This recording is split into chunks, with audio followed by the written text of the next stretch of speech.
स्वागत। आगकू जन्माष्टमी आसुची तेणु मु आपण मानक पई नै आसीची मोहन भोगर रेसिपी जहाँकि जगन्नाथंकर 56 भोग मध्यरु गोटिए।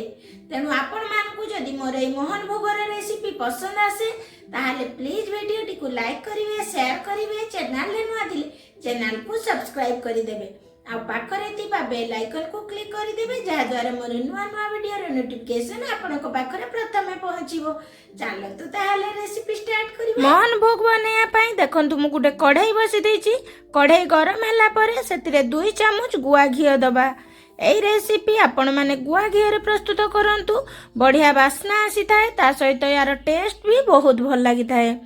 देखंतु घियो एटी गरम हे गलानी। मु एटी देखंतु 10-12 काजू को 2 फाड़ कर नहीं आउ 10-12 एटी मु किसमिस नहीं ताकू प्रथमे आमे भाजी नबा। एई समय गैस रो फ्लेम को लो करिकी आकू गोटे गोल्डन ब्राउन कलर होबा जाए भाजी नबा। देखंतु यार कलर चेंज हे गलानी। आकू एबे हमें गोटे जगह को बाहर करी नबा। सही कढ़ाई रे जो हमर घियो अछि सही घियो रे हमें एठी हाफ कप सुजी दबा। सुजी पूरा छोट दाना वाला सुजी नेबे, भल हेबो टेस्ट रो। सुजी देला परे याकू आमे किछि समय पई भाजी नबा जेमती सुजी रो भी कलर चेंज हे जिवो। हल्का लाली कलर आसीबा पर्यंत याकू एमती बारंबार चलौथुबे।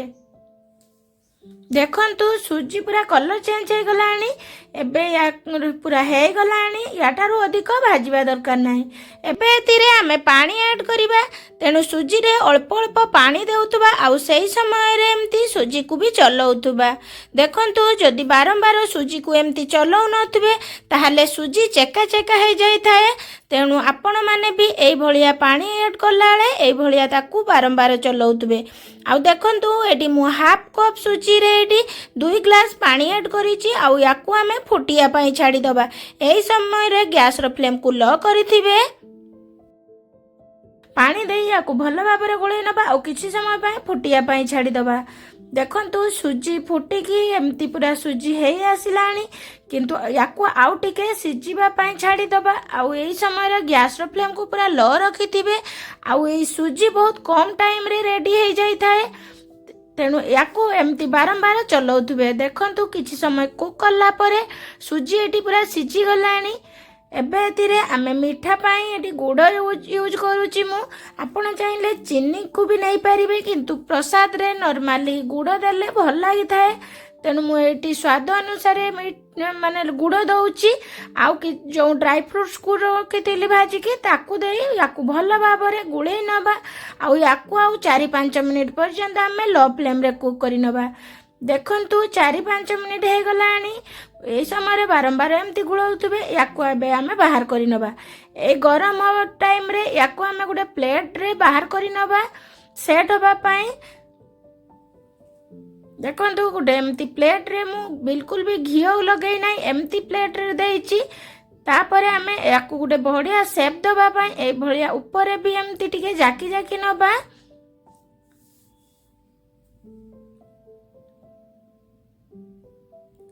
तापरे या ऊपर आउ टिके भल देखा जिबा पई ऊपर किछि एमती आलमंड को पूरा एमती लंबा लंबा पतला पतला करे काटी नै दिले ताकू देई दबा।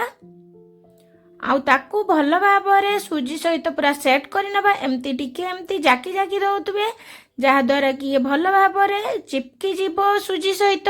आउ याकू आमे आधा घंटे पई एमती छाडी जाबा जेमती कि ये पूरा सेट हे जिवो आउ ठंडा हे जिवो। देखंतु आधा घंटा परे मु देखंतु एटी पूरा सुजी ठंडा हे जाईची। आउ एमती हाथ रे टिके एमती जदी प्रेस करि नेबे सुजी इजीली साइड गुडा को भी छाडी दबो। आउ याकू आमे एमती काटी नबा। मु एटी डायमंड शेप रे काटी नउची। आपण को जे कोनोसी शेप रे पसंद सेही अनुसार काटी नेबे।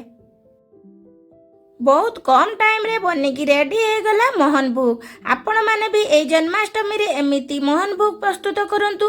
या पाई बहुत किछि सामग्री रो आवश्यकता नाही, घरे थिबा अल्प किछि सामग्री रे याकू बनेई परिबे। देखंतु मु गोटे पीस बाहर करिकि देखि दउची केते सॉफ्ट हेची देखिया पाई। आउ भितरे जो ड्राई फ्रूट दबा द्वारा यार लुक ता केते सुंदर देखा जाउची।